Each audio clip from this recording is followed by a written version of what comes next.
Mr. Ambassador, thank you very, very kindly for joining us today. Thank you.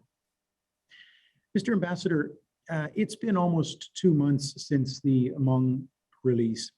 How would you describe the residual diplomatic damage? Where is Canada and China at? I think that our relationship is a crossroads, I would say. And it is hoped that the Canadian side will move towards the same direction, as we do, to make more efforts to make sure that the relationship will be back on track. And several points to share with you. First, I believe that against this background, the areas of cooperation between our two sides are expanding rather than shrinking. For example, trade and investment, they are in good shape. And you can see that over the years, under the leadership of the Communist Party of China, we have achieved not only rapid economic development, but enduring social stability. And also, people are living happier and better lives. So they have the expectation for more quality and safe products from the outside. And that certainly includes Canada. So you can see that this year, despite of COVID-19, the Canadian export to China, is on increase. I think around 30% for the first three quarters. And that's good. But not only trade and investment, I think people-to-people exchange are also very important. And also, we are confronted with a lot of transnational issues. So I believe that China and Canada can do a lot of things together, not only to be doing things conducive to the Asia Pacific, but even beyond. So like, for example, climate change. Canada is talking a lot about climate change. That's good. And for us, we are also emphasizing a lot more on climate change. And on our part, we have made sure that we'll strive to have the carbon peak by 2030 and the carbon neutrality by 2060. So it needs a lot of work on the Chinese part, and it also needs a lot of international cooperation. And on fighting pandemic, on achieving sustainable development, a very long list for that. Secondly, I think against this new background, it is even more important that we uphold the principle of mutual respect and equal treatment, because that's the golden principle, to make sure that we will have a smooth and a steady and healthy development of the relationship. For the past few years, as you can see, for the Hmong incident on the part of the Canadian side, and because what they have done, of course, the United States, was the one who initiated the incident. The principle has been undermined. So we do hope that in the coming years, that our two sides will continue to uphold this very important principle and to make sure that we handle those sensitive issues in a constructive way. And also, I would like to suggest that currently, it is even more imperative for us to promote mutual understanding between our two sides. That's very important, because I've noted here that still, because so many people in Canada, they haven't been to China in the past. So they really don't know what's happening in China. And I would like to say that for the past 100 years, because of the party leadership, we have made sure that our founding mission is to pursue happiness for the people, to pursue rejuvenation for the nation. And by doing so, China is becoming not only prosperous, but strong, and it's a peaceful development. China is a force for peace. And also, we are one of the important experiences that we have summarized is to maintain a global vision. That's for the past 100 years. So I can see that we are urging the people to be committed to build a community with a shared future for mankind. And we are proposing the Belt and Road Initiative. That's very important. Altogether, more than 170 countries and international organizations have signed documents of cooperation with China. And also that means a lot to the whole world, including Canada. So I think China is not a threat, but rather China is determined to share its development opportunities with the outside. Like recently, we held a China International Import Expo.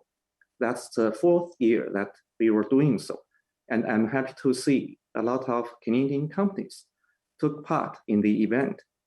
For some of them, not the first time, even the second time or third time. And their exhibition areas has been expanding. One of the companies which made health products, first time when they were there in Shanghai, the area was only 9 square meters. But this time, it was 180 square meters. So I can see, the products are very popular in China. So I think that's a lot of potential between our two sides. So that's the message I'd like to share with you. Thank you. Circling back and helping Canadians digest what happened with the Hmong release and the subsequent release of the 2 Michaels. China had gone to great lengths to say that the 2 were not connected. But with the Michaels release coming hours afterwards, would China not concede now that the cases were linked? As I mentioned many times, that the Hmong incident and the 2 Canadian citizens you mentioned, their cases are just totally different in nature. For Hmong incident, it was plotted by the United States, but unfortunately, Canada was involved. And the purpose from the United States is a political persecution against the Chinese citizen and, of course, Chinese enterprises. And the intention for that is to crack down on China's high-tech industries. So it's a arbitrary detention, in all sense. But for the 2 Canadian citizens, as we stressed over, on many occasions, that they were prosecuted because of suspected crimes undermining China's national security. And for their, on bail, it's because that back in September this year, that they applied for release on bail for medical reasons. So after the confirmation from related departments and also diagnosis of professional medical institutions in China, and also with the guarantee provided by your ambassador in Beijing that the relevant courts in China had made the decision to release them on bail in accordance with law. So that's the background I would like to share with you. So they were released because of medical consequences, or that's what you were suggesting? So after what had happened, as I mentioned, they will be released on bail, and their lawful rights had been protected by the Chinese law. Mr. Ambassador, China, Canada academics and experts and former diplomats, they say it's time to press China on the release of other Canadians, and in particular, the case of Hussein Khalil, 15 years in detention. He is a Canadian citizen, and I know that China disputes that, but he has family in Canada. Why not release him, Mr. Ambassador? China is a country with rule of law, and we handle all the relevant cases according to law. So no one is above the law. And at the same time, all the people, their lawful rights are protected by the law, accordingly.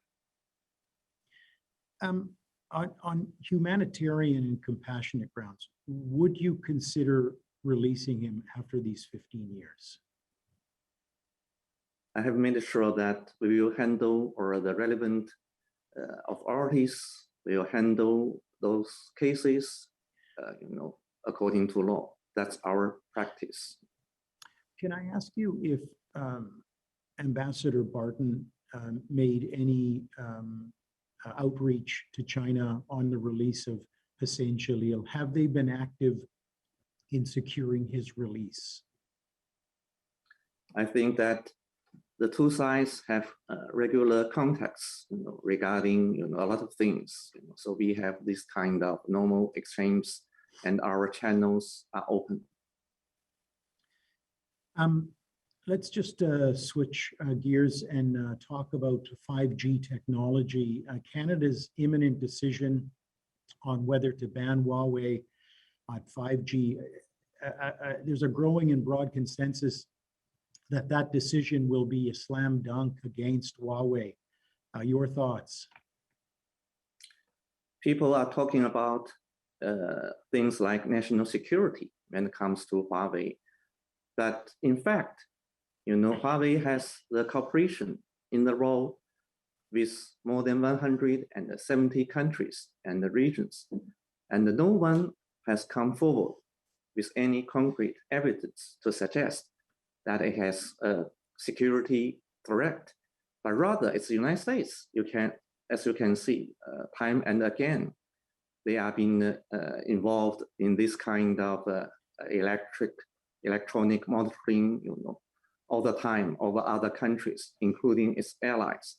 So it's not a problem for Huawei. So we do hope that the people here, when they make a decision, it will be independent and also a commercial decision, not based on political factors, and also to make sure that we will be in line with WTO principles. And the people here will provide a fair, open, just, and non-discriminatory business environment for Chinese companies, because I think that the operation of Chinese companies here are also very important to the people here in Canada, not only consumers, but as I understand, they also support a lot of local jobs. So I think that it is a decision I suggest based on a commercial, not rather a political one. Thank you. What would the fallout be and the impact on Canada-China relations should Canada take the decision to ban Huawei? That China will continue to take firm and resolute measures to safeguard the lawful rights of its enterprises and its citizens.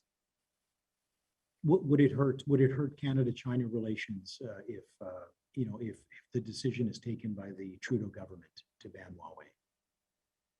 I believe that people here should do more things that is positive in nature to make sure that Chinese companies and the companies from other countries will be willing to invest and operate here in Canada. Let's just switch to the Olympics, Mr. Ambassador. The U.S. is considering a diplomatic boycott of the Olympic Games in Beijing, in part to protest human rights abuses. Does China care if there's a diplomatic boycott, one which Canada could potentially join? For Olympic Games, it's a venue for athletes from all over the world to compete, and also to enjoy their competition. And also it's a dream for them once in 4 years' time, and also for those winter sports lovers. So those things should not be politicized because it is against the Olympic spirit. So for the G20 leaders, when they met in Rome a few weeks ago, during their final declaration, they mentioned that they look to the upcoming Beijing Winter Olympic and the Paralympic Games, as a platform for athletes from all over the world to compete and also to demonstrate the resilience of the humankind. So I think that's important. And Canada and the United States also are members of the G20. So we do hope that they will honor their pledge. And I think people actually around the world have a lot of expectation for the upcoming game. And I'm confident that with the joint efforts on all the sides, that we are going to be very much, in the end, to have a streamlined, safe, and splendid games. And we do hope and we welcome all the athletes from all over the world, including Canada, to take part in the event. And we do hope that they will have very wonderful performance. Mr. Ambassador, I appreciate that. I believe that at the heart of the U.S. Diplomatic boycott was more of a symbolic one, where, as an example, senior politicians or world leaders would actually, appear at the games, not so much a boycott of the games by the athletes. So this symbolic boycott that President Biden is speaking of, does it matter to China whether this goes through or not? Any attempt to politicize the issue, the event, I think it's against the expectation of the people around the world, and will certainly, be a failure. So that's my observation. Keeping with sports, there is a growing and alarming story which is developing over the disappearance of Chinese tennis star Peng Shuai. The UN Human Rights Office in Geneva is calling for an investigation with full transparency into the allegation of sexual assault at the hands of a former vice premier. Are you aware of these allegations, and what does the Chinese government know about this? I'm not aware of the detailed situation, but I would like to stress that China is a country with rule of law, and every citizen, it's their lawful rights, will be protected, according to law. Thank you. Would it, with a lot of eyes on China with the upcoming Olympic Games, would it not be in China's interest to show or to help show actual proof of her whereabouts? Would this not be beneficial, to China in helping find out, where she is and if she is all right? I believe I've made my points, very clear. For Chinese citizens, they will be protected. Their lawful rights will be protected and ensured according to our laws. And we are against any, politicization of the, event. As I mentioned earlier, anyone who would like to do something to politicize the issue, that is not in line with the expectations of the people around the world.